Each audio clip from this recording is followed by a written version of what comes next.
जय श्री कृष्ण। राधे राधे दोस्तों। जो कहते हैं ना भगवान नहीं है, हम भगवान पर विश्वास नहीं करते, या फिर बहुत सारे भक्तों का यह भी कहना है कि हम तो वर्षों से लड्डू गोपाल की सेवा कर रहे हैं, हमें तो कभी लड्डू गोपाल की कोई अनुभूति नहीं होती। या फिर बहुत सारे लोग यह भी कहते हैं कि इस कलयुग के घोर पाप में भगवान होते ही नहीं है, भगवान कभी भक्तों का साथ नहीं देते हैं, कभी भक्तों की सुनते ही नहीं है, भगवान कोई लीला नहीं करते। और खासकर लड्डू गोपाल के भक्तों के बारे में तो यह भी कहा जाता है कि लड्डू गोपाल की सेवा मात्र एक दिखावा है, ढोंग है, और न जाने कितनी बातें भक्तों के बारे में कही जाती है। दोस्तों सच कहूँ तो ये सारी बातें सुनकर दिल बहुत दुखता है। आज की ये लीला कथा उन सभी लोगों के लिए एक बहुत बड़ा जवाब है जो कहते हैं ना कि लड्डू गोपाल लीला नहीं करते। मैं तो वर्षों से लड्डू गोपाल की सेवा कर रही हूँ, पर जरा विचारिए कि आप लड्डू गोपाल की सेवा उस भाव से कर रहे हैं जिस भाव से एक सच्चे भक्त को करनी चाहिए। दोस्तों मैंने कल एक लीला कथा शेयर की है जिसमें मैंने बताया है कि एक भक्त के साथ कैसे लड्डू गोपाल ने लीला की है, और वो घटना बहुत पुरानी नहीं है, इसी वर्ष की है। यहाँ तक कि वो घटना तो पिछले महीने की है। और आज फिर से मैं आप लोगों को इस कलयुग में जहाँ हर तरफ घोर अत्याचार फैला है, लोग एक दूसरे को नीचा दिखाने में लगे रहते हैं, भगवान का मजाक उड़ाते हैं, लोगों की आस्था का मजाक उड़ाया जाता है, वही हमारे लड्डू गोपाल ने अभी कुछ ही दिनों पहले, लगभग 8-10 दिन पहले एक अद्भुत लीला की है। 3 जून 2025 को लड्डू गोपाल के द्वारा की गई एक ऐसी अद्भुत लीला जिसे सुनकर आप सभी के रोंगटे खड़े हो जाएंगे। और दोस्तों मैं आप सभी को विश्वास दिलाती हूँ, इस कलयुग में भगवान है और वो लीलाएं करते हैं। लड्डू गोपाल शिशु के रूप में, बाल स्वरूप में भक्तों के घर विराजित है। और अगर आपकी भक्ति सच्ची है, अगर आपका विश्वास आपके ठाकुर पर अटूट है, फिर आपके साथ लड्डू गोपाल चमत्कार भी करते हैं। आपको नित्य लड्डू गोपाल के होने की अनुभूति होती है। दोस्तों जब भक्त भगवान के साथ रिश्ता जोड़ लेते हैं, संतान भाव से उनकी सेवा करते हैं ना, तो भगवान हमारे ठाकुर लड्डू गोपाल भी भक्तों के साथ होते हैं। और दोस्तों इसी क्रम में एक भक्त के साथ लड्डू गोपाल ने एक ऐसी लीला कर दी है जिसे सुनकर आपके रोंगटे खड़े हो जाएंगे, आप चौंक जाओगे, और कहीं न कहीं आपका विश्वास लड्डू गोपाल पर और गहरा जरूर होगा। और इस घटना के द्वारा आप सभी को एक सीख भी मिलेगी, जिससे आने वाले समय में लड्डू गोपाल की सेवा में आप भक्तों से ऐसी चूक ना हो, ऐसा अपराध ना बने। लड्डू गोपाल को हमेशा आपके द्वारा की गई सेवा से सुख मिलनी चाहिए, ना कि उन्हें तकलीफ हो। और दोस्तों आज की यह लीला कथा उन भक्तों को जरूर देखनी चाहिए जिनके घर लड्डू गोपाल विराजित है, जो बाल गोपाल की सेवा करते हैं। दोस्तों आशा करती हूँ प्रत्येक दिन की भांति आज की यह लीला कथा भी आप सभी के हृदय को स्पर्श करेगी। दोस्तों आज की यह लीला कथा हमारे साथ शेयर की है दिल्ली की रहने वाली आकृति पटनायक जी ने। आकृति जी कहती है कि मेरी शादी को लगभग 8 साल हो गए हैं। मेरा मायका और ससुराल दोनों दिल्ली में ही है। मैं दिल्ली में ही पली बड़ी हूँ। ससुराल में सासू माँ, ससुर जी, मेरे हस्बैंड और मेरे देवर जी है। मेरा एक बेटा भी है जिसकी उम्र लगभग 3.5 साल है। आकृति जी कहती है कि शादी से पहले ही लड्डू गोपाल की मैं सेवा किया करती थी। जब मैं कॉलेज में पढ़ा करती थी ना, तभी मैं अपनी कोचिंग की तरफ से सभी दोस्तों के साथ में वृंदावन धाम गई हुई थी, और मैं लड्डू गोपाल को तभी लेकर आई थी जब मैं वृंदावन धाम गई। उससे पहले मुझे लड्डू गोपाल की सेवा के बारे में कोई विशेष जानकारी नहीं थी। वैसे मुझे वृंदावन धाम हमेशा से ही प्रिय है। भगवान श्री कृष्ण राधा रानी के प्रति मेरे मन में श्रद्धा भक्ति बचपन से ही है, क्योंकि मेरे मायके में सभी पूजा पाठ करते हैं, सभी भक्त प्रवृत्ति के हैं, भगवान को सभी मानते हैं। तो वो संस्कार हम भाई बहनों में भी है। वृंदावन की गलियों में घूमने के दौरान जब मुझे दुकान में बैठे हुए प्यारे प्यारे सुंदर सुंदर से लड्डू गोपाल दिखे ना, तो मन में यह भाव आया कि मुझे लड्डू गोपाल को घर ले जाना चाहिए। मैं वृंदावन तो हमेशा नहीं रह सकती ना, तो कम से कम मैं यहाँ से लड्डू गोपाल को लेकर जाऊँ, मैं उनकी खूब सेवा करूँगी। सेवा भाव से मैं लड्डू गोपाल को घर लेकर आई और उसी समय से लड्डू गोपाल की सेवा करने लगी। मैं कॉलेज जाती थी, कोचिंग जाती थी, पर उससे पहले सुबह जल्दी जाकर लड्डू गोपाल का स्नान श्रृंगार करती थी, उन्हें भोग लगाती थी, और घर आने के बाद सबसे पहले लड्डू गोपाल के पास जाती थी, उनसे ढेरों बातें करती थी, बाल गोपाल की खूब सेवा करती थी। अब धीरे धीरे लड्डू गोपाल से मेरा इतना लगाव हो गया था, मैं अपने कान्हा से इतना प्रेम करने लगी थी कि मैंने अपने मायके में कह रखा था कि मैं उसी घर में शादी करूंगी जहाँ मुझे लड्डू गोपाल की सेवा की इजाजत हो। लड्डू गोपाल की कृपा हुई, बाल गोपाल ने मेरे लिए ऐसा ही घर परिवार चुना जहाँ मैं ठाकुर जी की सेवा कर सकूं। मेरी शादी हुई, शादी के बाद मैं अपने ससुराल आई। जब मैं अपने ससुराल आई तो लड्डू गोपाल को साथ लेकर आई थी, क्योंकि इस बारे में मेरे ससुराल वालों से मेरे मम्मी पापा की पहले ही बात हो चुकी थी। मेरे सासू माँ ससुर जी बहुत अच्छे हैं। मेरी सासू माँ भी पूजा पाठ करती है और मेरे ससुराल वालों को कोई आपत्ति नहीं हुई कि मैं लड्डू गोपाल की सेवा करूं। उल्टा मेरी सासू माँ, मेरे ससुराल वाले बहुत खुश हो गए। घर पर पूजा पाठ होगा, ऐसी बहू आई है जो धार्मिक प्रवृत्ति की है, पूजा पाठ करती है, वरना आजकल की लड़कियां तो पूजा पाठ से दूर भागती है। फिर मैं अपने ससुराल में लड्डू गोपाल की सेवा करने लगी और धीरे धीरे मेरे ससुराल वाले भी लड्डू गोपाल से जुड़ते चले गए। मेरे ससुराल में मेरी सासू माँ, ससुर जी, मेरे हस्बैंड धीरे धीरे सभी लड्डू गोपाल से खूब प्रेम करने लगे। जन्माष्टमी हो या फिर राधाष्टमी या फिर होली का त्योहार, मेरे ससुराल में सभी धूमधाम से मिलजुल कर लड्डू गोपाल के साथ त्योहार मनाते हैं। खासकर जन्माष्टमी का त्योहार मेरे ससुराल में बहुत ही धूमधाम से मनाया जाता है और मैं अपने आप को परम सौभाग्यशाली समझती हूँ जो लड्डू गोपाल ने मुझे इतना प्यार करने वाला, इतना अच्छा प्यारा ससुराल दिया है। लड्डू गोपाल की कृपा से मेरे बेटे का जन्म हुआ। मेरे बेटे का नाम मेरी सासू माँ ने केशव रखा, क्योंकि हमारा यह मानना है कि मेरा बेटा लड्डू गोपाल की कृपा से ही प्राप्त हुआ है और हम अपने बच्चों में भी वैसे ही संस्कार डालेंगे जैसे कि हमारे हैं। धीरे धीरे मेरा बेटा बड़ा होने लगा और जब वो मुझे मेरी सासू माँ को लड्डू गोपाल की सेवा करते देखता था, घर पे पूजा पाठ होते देखता था, तो जब वो लगभग 2.5 साल का हुआ तो वो भी हमारे साथ लड्डू गोपाल को स्नान करवाने की, पोशाक पहनाने की जिद करने लगा, लड्डू गोपाल को भोग लगाने की जिद करने लगा। दोस्तों क्षमा कीजिएगा, लीला कथा के बीच मैं आप लोगों से एक बात कहना चाहूंगी। देखिए, अपने बच्चों में संस्कार इसी तरह से डाले जाते हैं। जब आपके बच्चे छोटे होते हैं ना, तभी उन्हें पूजा पाठ में बिठाइए, अपने साथ ठाकुर जी की सेवा करवाइए। देखिए, बच्चों में संस्कार बचपन से ही डाले जाते हैं। अगर वो बचपन से ही पूजा पाठ करेंगे, हमारे ग्रंथों को, शास्त्रों को जानेंगे, कीर्तन करेंगे, ठाकुर जी के प्रति अगर उनके मन में हम भाव उत्पन्न कर सके, ठाकुर जी से अगर वो प्यार करने लगे, तो समझिए कि उनका जीवन वैसे ही सफल हो गया। फिर आपको अपने बच्चों की चिंता करने की कोई आवश्यकता नहीं है। आपके बच्चों की चिंता करने के लिए ठाकुर जी स्वयं बैठे हैं। दोस्तों, अब मैं लीला कथा में वापस आती हूँ। आकृति जी कहती है कि जैसा प्यार और दुलार हमारे लड्डू गोपाल को मेरे मायके में मिलता था, वैसा ही प्यार और दुलार मेरे ससुराल में भी मिलता है।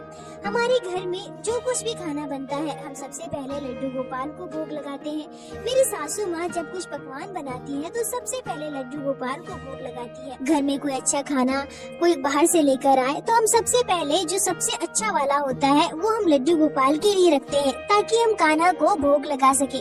मतलब ऐसा मानिए कि पूरा परिवार कृष्ण प्रेम में आतुर हो गया था। मेरे ससुराल में सभी लड्डू गोपाल के परम भक्त बन चुके थे और मैं अपने आप को परम सौभाग्यशाली समझती हूँ। मैं समझती हूँ कि यह सब ठाकुर जी की कृपा से हुआ है। जैसा मैंने चाहा था बिल्कुल वैसा ही घर परिवार मुझे मिला है।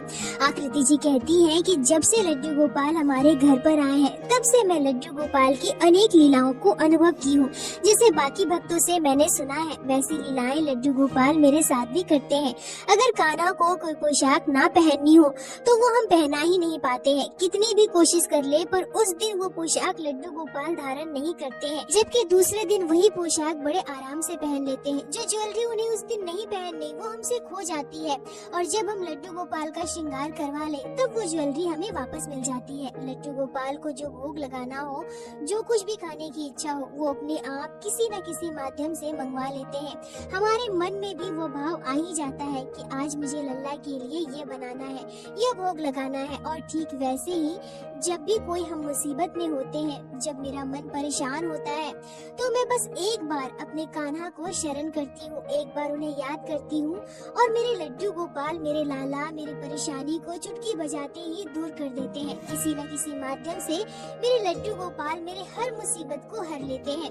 मुझे अपने कान्हा पर पूर्ण विश्वास है, पर मैंने कभी भी प्रत्यक्ष रूप से लड्डू गोपाल के दर्शन नहीं पाए थे। सपने में भी कभी उन्हें अनुभव नहीं किया था, पर इसी वर्ष 3 जून 2025 को, अभी कुछ ही दिनों पहले, लगभग 10 दिन पहले, मेरे लड्डू गोपाल ने मेरे साथ इतनी अद्भुत लीला कर दी है, इतनी बड़ी लीला की है, जिसे सोचकर अब भी मेरे रोंगटे खड़े हो रहे हैं। और बिल्कुल कभी कभी यकीन ही नहीं हो पाता है कि साक्षात लड्डू गोपाल ने मुझे इस लीला का अनुभव करवाया है। और सच कहूँ तो अब भी जब मैं इस घटना को आपको बता रही हूँ ना, तो मेरी आंखों में आंसू आ रहे हैं, मेरा शरीर अब भी जैसे कांप रहा है। अभी कुछ ही दिनों पहले, 10 दिनों पहले ही मैंने लड्डू गोपाल के इस अनुभव को महसूस किया है। आकृति जी कहती है कि जैसा कि मैंने बताया, हम लोग दिल्ली में रहते हैं, तो यहाँ हम सारी चीजें खरीद कर ही खाते हैं। कोई पेड़ से ताजी सब्जी तोड़ी हुई या फिर ताजा फल हमें नहीं मिल पाता है। हमारे पड़ोस में रहने वाली एक दीदी के घर पर उनके मायके वाले आए थे। उनके मायके वाले बिहार से आए थे और वो अपने साथ अपने खेत में उगाए गए तरह तरह की सब्जियां, बहुत सारा अनाज और बहुत सारा सामान लेकर आए थे। और उस दीदी के परिवार और हमारे परिवार में बहुत अच्छी मित्रता थी, आना जाना था। हमारे घर कुछ अच्छा बनता था तो हम उनके घर देकर आते थे, उनके घर भी कुछ अच्छा बनता था तो वो हमारे घर पर देकर जाती थी। मतलब बहुत ही अच्छा रिश्ता है हम दोनों परिवारों के बीच। जब दीदी के मायके वाले बहुत सारा सामान लेकर आए तो उसमें पके हुए आम भी थे। दीदी हमारे घर पर थोड़ा सा चना, मूंग की दाल, एक कटहल और 4 आम देकर गई थी। आकृति जी कहती है कि शायद यह भाव सिर्फ मेरे अंदर ही नहीं बल्कि हर लड्डू गोपाल भक्त के अंदर जरूर होता होगा कि हमारे घर पर अगर कुछ अच्छा खाने को बनता है तो हम सबसे पहले अच्छी वाली चीज अपने कान्हा को ही भोग लगाएंगे। बाहर से कुछ अगर आएगा तो उसमें से जो अच्छा होगा उसे चुनकर हम अपने लड्डू गोपाल के लिए रखते हैं। तो जब दीदी के घर से पके हुए आम आए ना, तो मन में सबसे पहले यह भाव आया कि वैसे तो खरीदे हुए आम का भोग हम लड्डू गोपाल को लगाते हैं और हम सभी खाते हैं, पर ये तो ताजे ताजे आम है, पेड़ के पके हुए आम है, घर के आम है, तो हमें ये लड्डू गोपाल को पहले भोग लगाना चाहिए, उसके बाद ही हम पाएंगे। तो मैंने चारों आम अलग करके रख दिया। अब मेरा बेटा क्या करता है कि जब वो आम देख लेता है ना, तो आम खाने की जिद करने लगता है, परेशान कर देता है कि मुझे आम चाहिए, आम चाहिए। पर मेरा तो यही भाव था कि सबसे पहले लड्डू गोपाल को भोग लगाएंगे। वैसे तो अभी के टाइम में आम वगैरह हर घर में रहता है, आम का सीजन चल रहा है तो आम तो सभी के घर पर होता है, पर संयोगवश उस दिन हमारे घर पर आम नहीं था। तो फिर मैंने अपने ससुर जी को कॉल किया, वो मार्केट में ही थे। तो मैंने उनसे कहा कि पापा जी घर आते समय आप आम जरूर लेकर आना, पके हुए आम।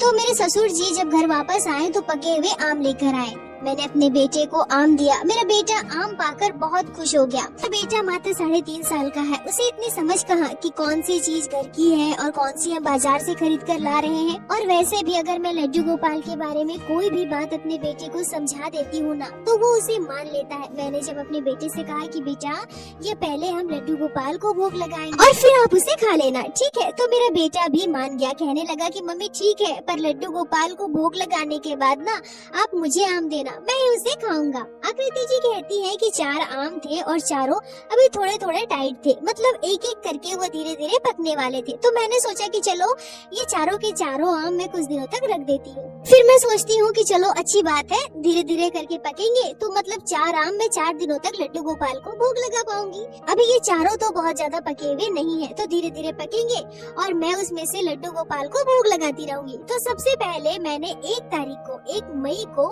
सबसे पहले मैंने 1 जून को लड्डू गोपाल को आम का भोग लगाया था। अब आम का भोग लगाने के बाद जब मैं वहाँ से प्रसाद हटाती हूँ ना, तो मेरा बेटा तुरंत भागते हुए आता है और लड्डू गोपाल को जो मैंने आम का भोग लगाया था उसे तुरंत ले लेता है और खाने लगता है। मेरा बेटा पूरा आम खा जाता है और क्योंकि वो पेड़ के पके हुए आम थे तो वो बहुत ज्यादा बड़े हुए नहीं थे, छोटे छोटे आम थे, बहुत छोटे साइज के।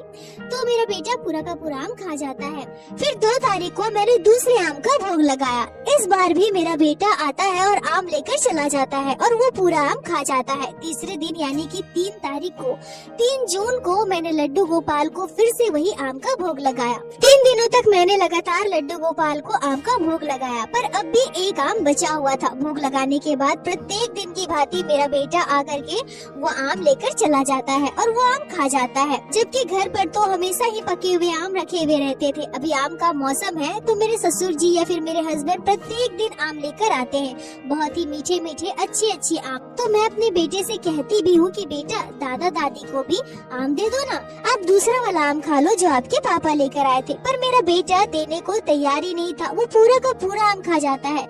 अब मैं भी क्या करूँ, छोटा बच्चा है, सुनता ही नहीं है। पर मेरी तो इच्छा थी कि जब घर का देसी आम है, घर के पेड़ का आम है, तो मेरे ससुर जी सासू माँ को भी मैं दे दूं, वो भी थोड़ा खाकर देखे। पर मेरा बेटा अपने दादा दादी को देने को ही तैयार नहीं था, वो खुद ही आम खा गया। मेरी सासू माँ ससुर जी भी कहते हैं कि नहीं रहने दो बहू, बच्चा है उसे खाने दो, और घर पर आम है ना, हम लोग तो आम खाते ही हैं। तो आकृति जी कहती है कि ऐसे ही 3 दिन बीत गए और तभी तीसरे दिन यानी कि 3 तारीख के दोपहर लगभग 3:30 बजे मैंने एक रोंगटे खड़े कर देने वाला सपना देखा। मैं अपने सपने में प्रत्यक्ष रूप से अपने लड्डू गोपाल के दर्शन पाती हूँ। दोस्तों आकृति जी नम आंखों से कहती है कि मैं सच कह रही हूँ।